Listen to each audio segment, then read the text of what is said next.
Muy buenas tardes, amigos de TVO Noticias. Al momento de Cuarto Poder, los saludamos con el gusto de siempre la tarde de este martes, ya 25 de febrero del 2020. Lo invitamos a que nos siga de cerca a través de nuestras plataformas digitales. Le estaremos a usted informando los acontecimientos más importantes generados en la agenda local, nacional, en temas de cultura, espectáculos y por supuesto también parte de las actividades deportivas. En los siguientes minutos le estaremos abordando y mostrando algunas imágenes peculiares que ocurrieron el día de hoy en la capital chiapaneca, y la autoridad que tanto exige a los ciudadanos cumplir la ley son ellos los primeros que la están violentando. Va a ver qué imágenes captó mi compañero Marcos Osorio en las calles de la capital chiapaneca. Por supuesto, también información que hace referencia a algunos aseguramientos. En uno de los casos hablamos de 76 migrantes, en otros también de drogas, particularmente de cocaína. Le tengo también detalles de toda esta situación, además de un reporte especial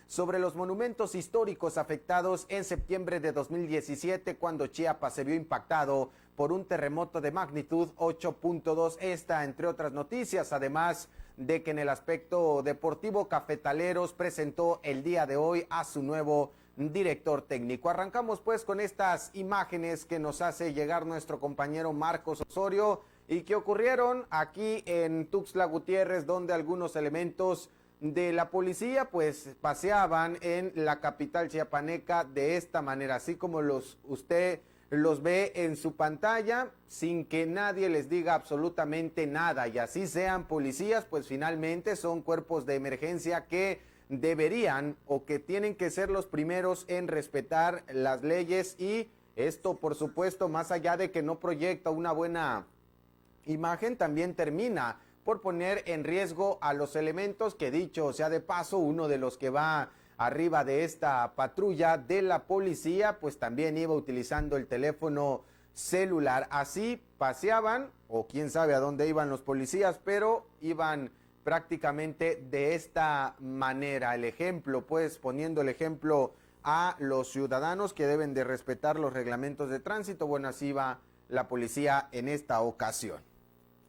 Le comento esta información que tiene que ver con el aseguramiento de cocaína, esto que se dio en el estado de Chiapas. Le muestro estas imágenes que hace referencia a parte de las actividades que está llevando a cabo la Fiscalía General de la República con relación a este tema, con su delegación aquí en Chiapas, que inició pues una carpeta de investigación en contra de una persona tras la puesta a disposición por su probable participación y responsabilidad en el delito contra la salud, después de que se le aseguraran aproximadamente 3 kilos de cocaína. De acuerdo con el informe de los elementos de la Fiscalía General de la República, dieron cumplimiento a la carpeta de investigación tras recibir una denuncia anónima, esto es importante señalar, en la que se aseguraba que en un autobús de pasajeros se transportaba narcótico, particularmente cocaína. Al localizar el autobús denunciado, los elementos de la policía pidieron al conductor detenerse, y al hacer la inspección de rutina encontraron en la cabecera de los asientos 15,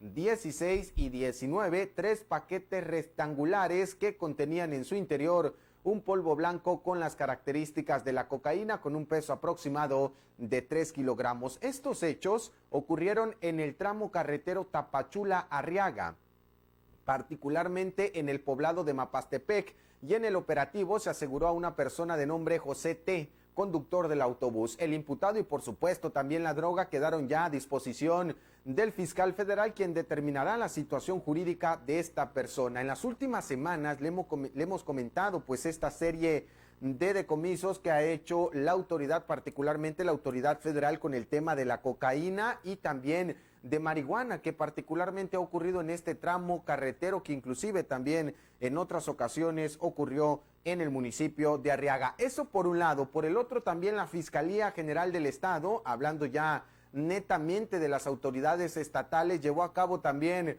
un operativo donde aseguró a por lo menos 78 migrantes. Vea usted las imágenes y le cuento de qué se trata. La Fiscalía General de la República, más bien en este caso con su delegación aquí en Chiapas, inició una investigación contra 7 personas tras el rescate de 76 migrantes de nacionalidad extranjera que eran transportados en un camión custodiado por un vehículo. De acuerdo con el informe de la policía homologada, los elementos de la Policía Federal Ministerial completaron pues el oficio de una carpeta de investigación tras la denuncia en la que se aseguró que en 2 vehículos, una camioneta y un camión tipo Tortón, transportaban a migrantes en el tramo carretero con dirección a Cintalapa. Los elementos de la policía se ubicaron sobre la carretera federal a la altura del Cinco Cerros, esto en el municipio de Cintalapa, y ahí detectaron a los vehículos con las características que se había hecho en la denuncia. La autoridad solicitó al chofer y al copiloto del camión que detuvieran la marcha, pero trataron de evadir la revisión. Finalmente, al detenerse los vehículos, las 2 personas trataron de escapar, pero la policía les dio alcance. Se revisaron las unidades y dentro del camión se encontraron a 76 personas que provenían o que la procedencia que tenían era extranjera. En el lugar también se aseguró a 5 presuntos traficantes que viajaban en una camioneta y que además custodiaban el citado camión. En el operativo fueron rescatados 58 adultos, 18 menores, 75 de los cuales eran de nacionalidad guatemalteca y 1 de El Salvador, y que no lograron acreditar su estancia legal en el país, por lo que fueron pues puestos a disposición del Instituto Nacional de Migración. Así está la situación con relación a este tema y por supuesto también con lo que ha ocurrido en las últimas horas en lo que tiene que ver al asunto migratorio. De lo que ocurrió en el tramo de Cintalapa, vamos hasta el municipio de Palenque, donde la delincuencia también parece que está ganando terreno, en el sentido de que se vuelven cada día lamentablemente más frecuente los asesinatos, y tenemos por supuesto la obligación de comentárselo a usted, aunque se trate de uno de los municipios más importantes que tiene Chiapas, particularmente en el aspecto turístico. Esta información nos las hace llegar Genaro Sánchez y obedece que en la parte oriente de Palenque se escucharon detonaciones de arma de fuego al filo de las 11 de la noche con 50 minutos que provocaron por supuesto el pánico entre la población, y de inmediato se reportó a los números del servicio telefónico de emergencias 911. Pues este llamado provocó que las fuerzas de seguridad se movilizaran por toda la zona. De acuerdo con los datos que recabó mi compañero, los hechos ocurrieron en la colonia Montes Azules, en un establecimiento de bebidas alcohólicas para variar, que había sido clausurado, y que según testigos, en este lugar fue que se cometió pues varias semanas antes una serie de irregularidades, y por eso justo lo habían clausurado, y ahí fue donde se registró el atentado. Una mujer identificada como María, de 32 años de edad, fue víctima del ataque, resultando con algunos impactos de bala, en tanto que una persona del sexo masculino, quien fue identificado como Alexander, conocido como el Campeche, de 39 años de edad, quedó sin vida tirado en el suelo tras recibir varios impactos de bala que le provocaron de manera inmediata la muerte. Los elementos de las distintas cuerpos policíacos pues acudieron a este punto de Palenque, acordonaron la zona, mientras que otro grupo, hablando de socorristas y paramédicos, llevaron a la mujer al hospital Amigo del Niño y de la Madre, donde fue ingresada de emergencia por la herida de bala. Cabe señalar que, de acuerdo con los testigos, los agresores se movían en una motocicleta con la que rápidamente abandonaron la colonia, y minutos después se presume que en la colonia Pacalna, en una persecución policial, lograron escapar, aunque se desplegó un fuerte operativo para dar con el paradero y poder capturar a estas personas. Un municipio también que ha tenido alza en el tema delincuencial, y en los siguientes minutos le voy a comentar lo que ocurrió también ayer en la capital chiapaneca. Antes le presento un asunto que tiene que ver con este conocidísimo programa de Jóvenes Construyendo el Futuro en el estado de Chiapas y que bueno, también en muchos casos se había denunciado una serie de irregularidades. El día de hoy hablamos justo con el delegado de estos programas federales que encabeza Andrés Manuel López Obrador. Estamos hablando de esta persona, este funcionario, José Antonio Aguilar Castillejos, quien reconoció que en efecto se han detectado actos de supuesta corrupción en este proyecto denominado Jóvenes Construyendo el Futuro, que entre el 2019 y el 2020 benefició a por lo menos 150,000 personas en el estado de Chiapas, según las cifras que dio el funcionario. Entrevistado en este tema, señaló que las anomalías detectadas se han ubicado y se han presentado ya 10 denuncias ante la Fiscalía General de la República y se está en estos momentos en un proceso de investigación para deslindar responsabilidades que se encontró y que ya además era un secreto a voces, que en muchos casos los jóvenes no estaban llegando a los centros laborales o de capacitación y que en otros casos los conocidos y famosísimos tutores pedían al personal los moches, o sea, le pedían dinero a las personas que formaban parte del programa para mantenerlas justo en el proyecto. Le preguntábamos cuántos trabajadores están envueltos en actos de corrupción. Esto fue lo que dijo.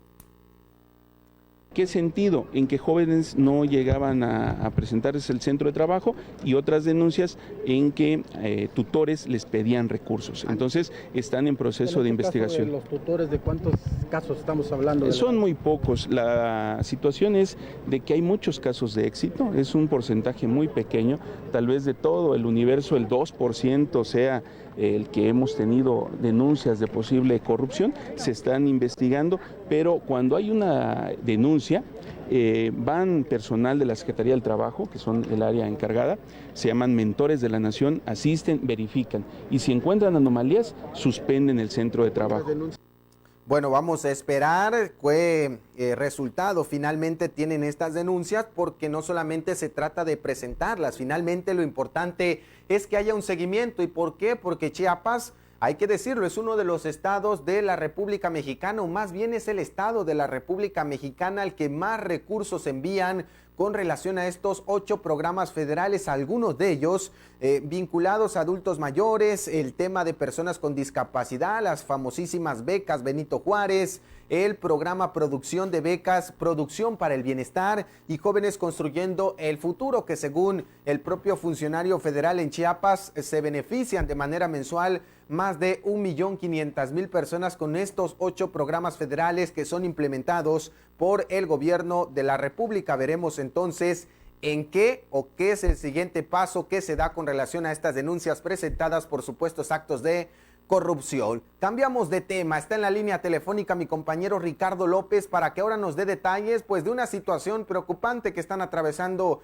algunos empresarios de la industria de la tortilla. Se tenía planeado que implementaran un proyecto de la instalación de paneles solares y ahora resulta que ya está cancelado. Te escucho, Ricardo, buenas tardes.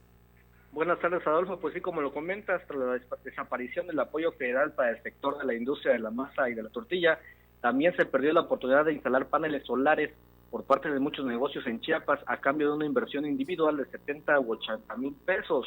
De acuerdo a información proporcionada por la Asociación de Industriales de la Masa y la Tortilla Somos Chiapas, que encabeza José Ramón Salazar Ballinas, señala que al sacar el producto de la canasta básica, cerca de 100 negocios quebraron en la entidad desde esa fecha a la actualidad. En ese sentido, recordó que hasta el sexenio pasado las autoridades otorgaban subsidios a los establecimientos de ese ejido por medio del programa Promasa. Sin embargo, al llegar Andrés Manuel López Obrador a la presidencia de la República, esta iniciativa fue suprimida. Hasta el momento sentenció que no existe un plan de acción específico del gobierno federal para apoyar a la industria de la masa y la tortilla en este sexenio. Aunado a ello, en el afán de conseguir recursos para poder sacar adelante su situación, señaló que todas las financieras a las que se han acercado te piden el aval con algo de que van a seguir solventando la deuda, pero no hay por dónde, se señala el presidente de la Asociación Somos Chiapas. Adolfo, esa es la información al respecto. Gracias, Ricardo, por esta información. Cambiamos de tema y ahora sí voy a lo que obedece a Tuxtla Gutiérrez y esta situación lamentable. Cada día el tema de la delincuencia en la ciudad se da justo en los primeros cuadros de Tuxtla Gutiérrez. El día de ayer hubo una intensa movilización sobre el primer cuadro de Tuxtla Gutiérrez, que también, como en el caso de Palenque, en la capital chiapaneca, provocó pánico y por supuesto también desconcierto entre la misma ciudadanía, que se preguntaba qué estaba pasando en la ciudad por tanta movilización policíaca. Le comento un poco de la descripción que hacía ayer mi compañero David Morales a través de una transmisión, 2 transmisiones en vivo de este suceso que ocurrió en la capital chiapaneca y que después fue plasmada en la versión impresa de Cuarto Poder a través de mi compañero Rafa Cabrera. 2 sujetos que presuntamente habían perpetuado un asalto provocaron una persecución policíaca donde uno de los elementos de los uniformados pues resultó herido. Los efectivos lograron, dice la información, detener a un maleante, pero otro escapó a bordo de un vehículo en la modalidad de taxi. Estos hechos ocurrieron alrededor de las 5 de la tarde con 30 minutos en un establecimiento muy cerquita aquí en el centro de Tuxtla Gutiérrez, ubicado en la Octava Norte y Quinta Poniente. Los hombres iban armados y lograron salir del inmueble. El caso fue de inmediato denunciado al 911 y los elementos de la policía implementaron un despliegue por toda la zona del centro de Tuxtla Gutiérrez para dar con estos delincuentes. Los elementos motorizados estatales interceptaron a los zampones que iban con las armas desenfundadas, así como si se tratara pues de un juguete, corriendo con pistola en mano en el corazón de la capital chiapaneca. Iban corriendo sobre la Tercera Norte y Quinta Poniente, donde encargados de los comercios entraron en pánico y, cómo no, se observaron a estos delincuentes con las armas de fuego al aire libre. Fue justo ya en la Segunda Norte y en la Cuarta Poniente cuando un elemento motorizado topó a los delincuentes y pretendió detenerlo, pero le dispararon al uniformado en al menos 3 ocasiones y en una de ellas lo hirieron en el brazo. Uno de los asaltantes fue detenido metros después de donde se estaba generando pues prácticamente esta trifulca entre los elementos de la policía y también los delincuentes. Desafortunadamente el otro corrió sobre la Avenida Central y la Tercera Poniente e hizo incluso el intento de ingresar al Banco Santander, pero se dio cuenta que no iba a ser una buena idea. Salió a la calle, abordó un taxi, que es justo estas imágenes que captó nuestro compañero David Morales, y después, así muy sencillo, emprendió la huida a través de un taxi. Esto lo indicaron testigos que se encontraban en el lugar. El oficial, la persona que resultó herida con esta arma de fuego, pues no tuvo más que ser atendido por los paramédicos de Protección Civil, que minutos después lo enviaron de urgencia a un hospital. Su estado de salud afortunadamente se reportó como estable. En la escena del crimen quedaron algunos casquillos que fueron percutidos por los maleantes. Una escena más en el corazón de Tuxtla Gutiérrez y que hace referencia al tema de la delincuencia. Hasta este momento la autoridad no ha informado si ha detenido a esta otra persona que también se vio inmiscuida en este acto delictivo. Cambiamos un poco de información. Al inicio le hablaba yo de la importancia de los monumentos históricos que tiene Chiapas y bueno, del impacto que generó el terremoto en 2017, que no solamente se proyectó en el tema de viviendas o escuelas, también afectó muchos inmuebles y fueron, de acuerdo con el Instituto Nacional de Antropología e Historia, 119 inmuebles los que resultaron dañados. A casi 3 años del terremoto apenas se han reparado 52. El terremoto de 8.2 de magnitud que impactó en Chiapas el 7 de septiembre de 2017 no solo dejó daños en viviendas o escuelas, las consecuencias también se reflejaron en los monumentos históricos, de los cuales 119 inmuebles registraron afectaciones. Por ello, Cuarto Poder te presenta un desglose de los datos más importantes sobre el proceso de restauración y recuperación que ha llevado a cabo el Instituto Nacional de Antropología e Historia, institución que en la entidad dirige Juan José Solórzano Marcial. El INAH en Chiapas informa que fueron 119 inmuebles dañados en 43 municipios de la entidad. De los monumentos, 21 registraron daños graves, 31 afectaciones moderadas y 67 con destrucción menor. Los monumentos históricos afectados fueron 105, 5 zonas arqueológicas y 9 museos y casas de cultura.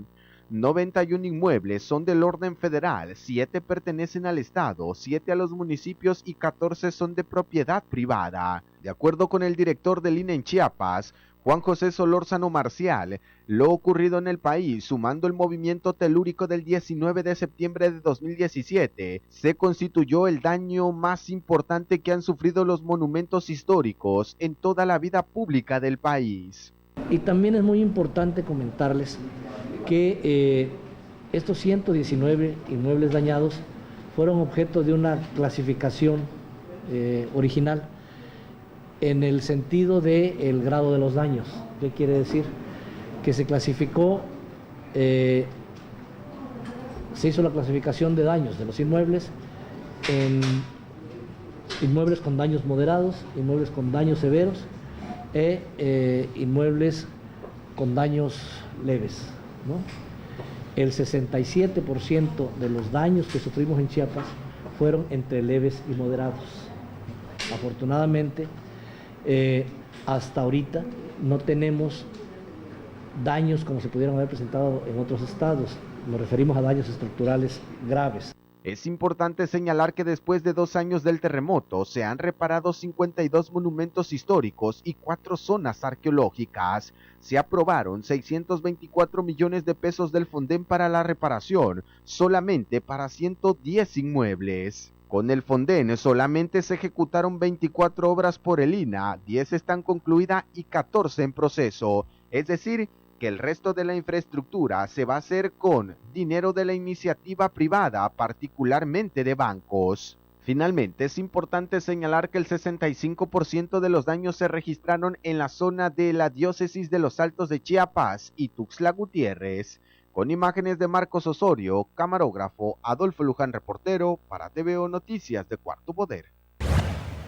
Vamos a más información, le cuento el siguiente tema, tiene que ver con algunas actividades de la Secretaría de la Defensa Nacional y que en este caso se vinculan al tema de canjes de armas de fuego, esta actividad que ha sido permanente por parte de las instituciones y de las Fuerzas Armadas. Esta situación está ocurriendo allá en San Cristóbal de las Casas. Le doy con mucho gusto los detalles si usted quiere participar, por supuesto. La Secretaría de la Defensa Nacional, a través de las comandancias de la 7ª Región Militar y de la 31 Zona Militar, están informando a la opinión pública que arrancó ya el día de hoy con parte del personal e integrante del 13º Batallón de Infantería en coordinación con autoridades municipales de San Cristóbal de las Casas, la campaña de canje de armas de fuego. El módulo de canje se encuentra establecido en las inmediaciones del Teatro de la Ciudad Hermanos Domínguez del citado municipio, atendiendo a una población en general los días 25, 26, 27, 28 de febrero y también va a ser el 29 para cerrar actividades en un horario que irá de las 10 de la mañana hasta las 2 de la tarde. Por un México seguro, dicen la Secretaría de la Defensa Nacional, los invita pues a participar en este importante evento y los espera en el módulo de canje. Si usted tiene su arma de fuego, la quiere donar, pues al final usted acaba de observar en su pantalla alguno de los artículos electrónicos, electrodomésticos que puede recoger entregando su arma de fuego, que en ese momento, como observa en la pantalla, son prácticamente destruidos por personal de la Secretaría de la Defensa Nacional. Está hecha la invitación allá en San Cristóbal de las Casas. Momento de cambiar de actividades. Está en la línea telefónica mi compañero Jesús Ortega para que nos relate lo que se llevó a cabo el día de hoy en una conferencia de prensa de cafetaleros, que la esencia o la información principal es que se anunció ya la llegada de un nuevo director técnico. Te escucho, mi estimado, buenas tardes. ¿Qué tal? Buenas tardes. Pues sí, en efecto, hoy se hizo la presentación oficial de Leonardo Casanova Díaz como nuevo entrenador del conjunto de los cafetaleros de Chiapas. Llega en sustitución de Diego de la Torre Muciño, el técnico potosino, que tras una seguidilla de 6 derrotas consecutivas fue despedido de la institución chiapaneca del ascenso MX. Se hizo la presentación de Leonardo Casanova justamente hoy en las instalaciones del Estadio Soque. Él anteriormente fungía como director deportivo del conjunto chiapaneco y la directiva pues decide que salga del escritorio y salte al terreno de juego para ser el nuevo entrenador del conjunto chiapaneco. Leonardo Casanova va a ser asistido por su hermano Miguel Ángel, quien era auxiliar técnico ya de por sí en el equipo, y también se incorpora a las filas de cafetaleros de Chiapas un viejo conocido de la afición, José de Jesús El Chuy Gutiérrez, este futbolista que fuera parte de los extintos Jaguares de Chiapas. Será también auxiliar técnico de Leonardo Casanova en esta que será pues su primera aventura como entrenador de manera oficial. Será un técnico debutante y primera ocasión que tendremos un técnico chiapaneco dirigiendo en esta categoría del ascenso MX. De inmediato Leonardo Casanova dirigió ya hoy su primera práctica al frente del conjunto de los cafetaleros y debutará oficialmente el próximo sábado cuando el equipo haga una dura visita a la selva cañera del Zacatepec, un partido crucial, pues ya es la fecha 6 del campeonato, es decir, prácticamente la mitad del torneo, y el equipo no ha sumado un solo punto, entonces prácticamente no tiene margen de error en lo que resta de la temporada. Tendría que hacer una labor titánica, casi milagrosa, para lograr aspirar a una calificación a la siguiente etapa del torneo, que es la liguilla por el título y por el ascenso. Además, déjame mencionarte rápidamente que en estos momentos están jugando también partidos de la Champions League en los octavos de final, este torneo que he seguido pues en todo el mundo, una visita muy especial en Italia, en Nápoli, con el Barcelona, visitando el conjunto del Nápoli, donde juega el mexicano Chucky Lozano, aunque juega entre comillas, porque para este partido ni siquiera fue convocado, y un tanto enmarcado también por la situación de que en Italia se han empezado a presentar algunos problemas con este coronavirus, y también el deporte ha estado un poco en riesgo, entonces tiene algunos marcos por ahí especiales. La visita de Messi a la tierra en la que Maradona fue un ídolo allá en Italia, en Nápoles justamente, y con esta situación del coronavirus. Además, el Bayern de Múnich está enfrentando en este momento también al Chelsea en esta etapa de los octavos de final de la Champions League. Por esta información, abrazo, buenas tardes. Gracias, buenas tardes. Vamos con más información en estos momentos. Saludo a mi compañero David Morales para que nos dé parte de la agenda nacional y bueno, de esta situación también que ha sido noticia y que tiene que ver con los medicamentos para niños con cáncer en nuestro país. Ya hay nuevas noticias con relación a este tema. Te escucho, David, buenas tardes. ¿Qué tal, Adolfo? Buenas tardes, saludos a todos. Vamos con el reporte nacional.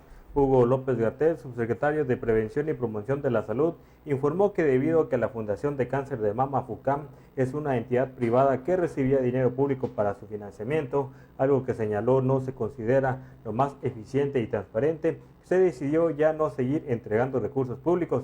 Sin embargo, aseguró que se acordó seguir dando continuidad a los casos que ya estaban en tratamiento en esa fundación.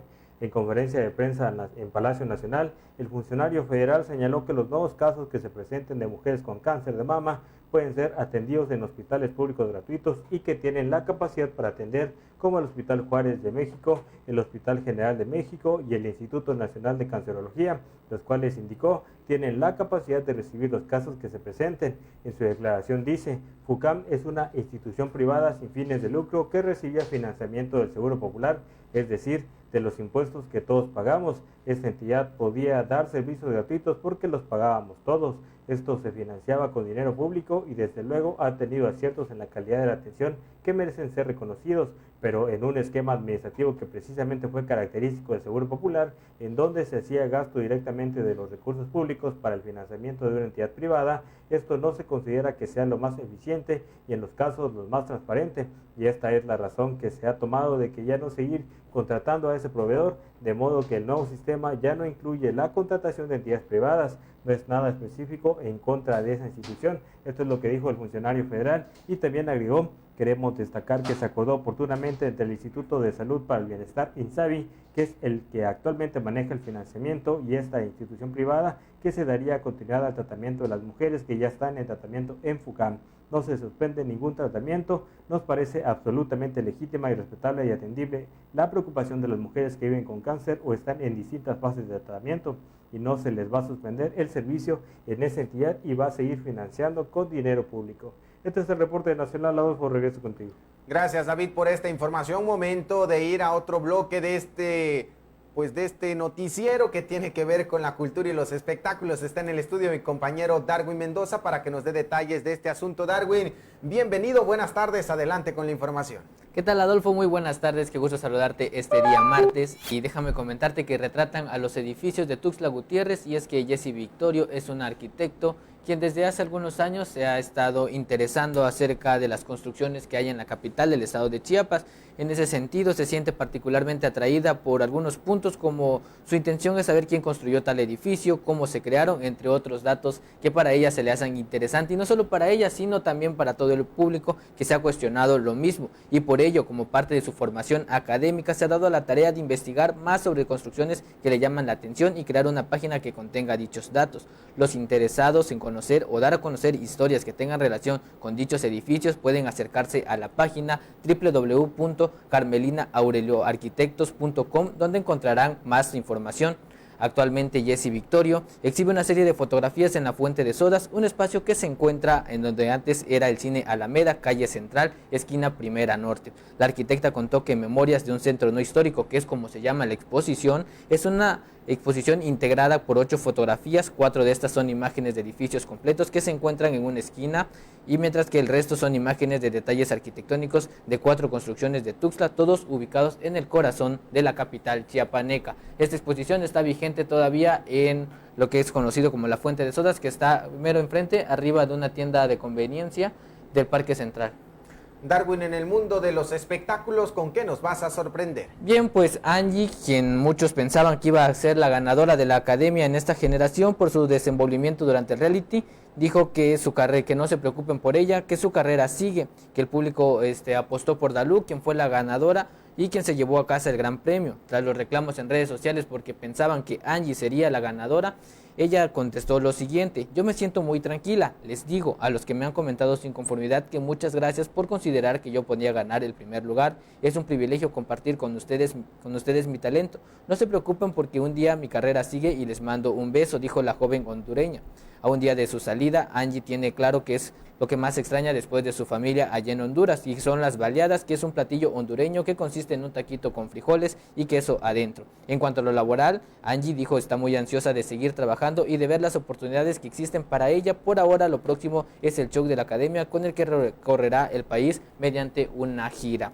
Dijo, por otro lado, cerró su comentario diciendo: no me pongo triste por el lugar en el que haya quedado, yo creo que al final de cuentas todos ponemos de nuestro trabajo y todos pusimos nuestro empeño, no importa en qué lugar quedemos, todos nos apoyamos y nos llevamos muy bien, fue la que dijo la ex concursante de la academia, quien muchos pensaban que iba a ser la ganadora, pero que finalmente le dieron el gane a Dalú. Gracias, Darwin, por esta información. Y bueno, nosotros despedimos este espacio informativo de nueva cuenta con estas imágenes que captó mi compañero Marcos Osorio en la capital chiapaneca, y que hace referencia a una de las formas en que se han trasladado los elementos de la policía, y que por supuesto colocan una disyuntiva entre el respeto también o el ejemplo que deben poner algunas autoridades, porque probablemente van a alguna actividad o iban a alguna actividad específica, pero esto no es la forma, se quiera aceptar o no, ponen en riesgo a los elementos al ir de esta manera en las camionetas o en esta camioneta, en una camioneta de la policía estatal. Imágenes que fueron captadas en la prolongación del Libramiento Sur, muy cerquita de la Arena Cuesi, la mañana de este martes. Ahí le dejamos por supuesto las imágenes, y con eso nosotros agradecemos a todos, justo a nuestro compañero Marcos Osorio, Max Otero en los sistemas informativos, el ingeniero Armando Barrientos en la edición, Fanny Guadalupe en la realización, el ingeniero Juan Carlos. Y bueno, Darwin, me toca despedirme también de ti. Que tenga usted buena tarde, buen provecho. Recuerde, mañana en punto de las 8 de la mañana.